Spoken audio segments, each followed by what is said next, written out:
My name's Raykovich. I've been attending New Bridges consistently for 5 years, since 2010 when we moved back to Lewiston from Portland.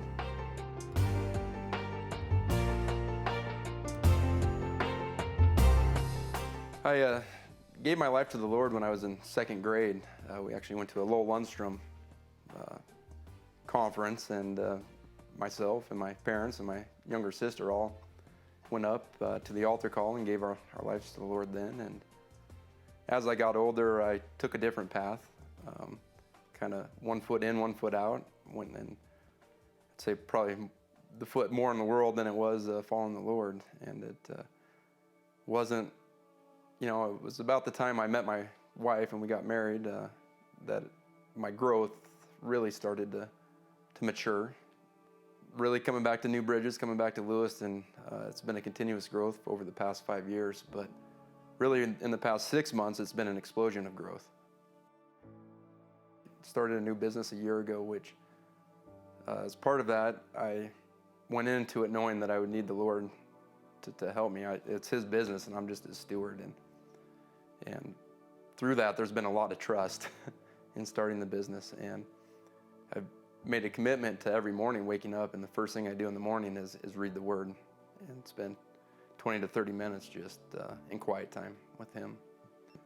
And part of what I do every morning is I just say, Lord, today's your day. Just pray that you guide me on my journey today.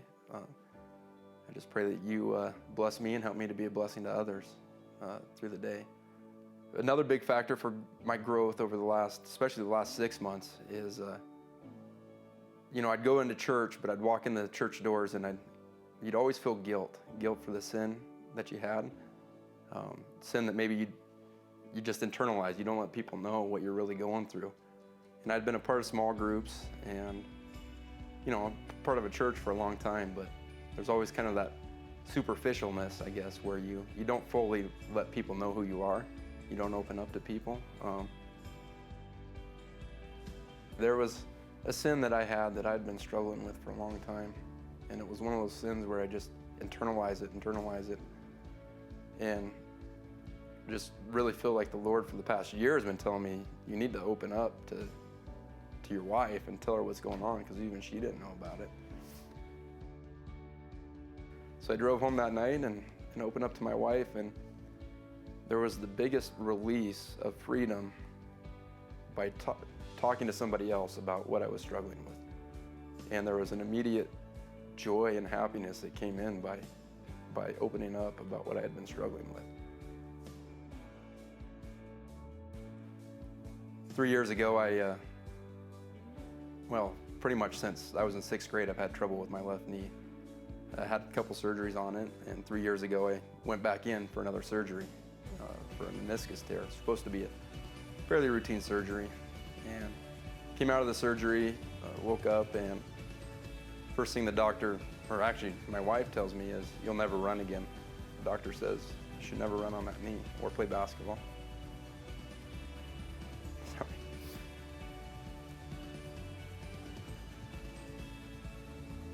And for me, that was a big setback, just because I'm so active and that was my life. And probably had 3 or 4 months of depression, pretty bad after that. And I was out on a bike ride one day, and I really just felt that the Lord said, don't worry, you're going to do an Ironman. And if you don't know, an Ironman entails 26 miles of running. And so just trusting in the Lord and just keeping my faith and joy in Him. And I'm actually in the process right now of training. 14 weeks into my training plan and looking to accomplish it August 2nd down in Boulder.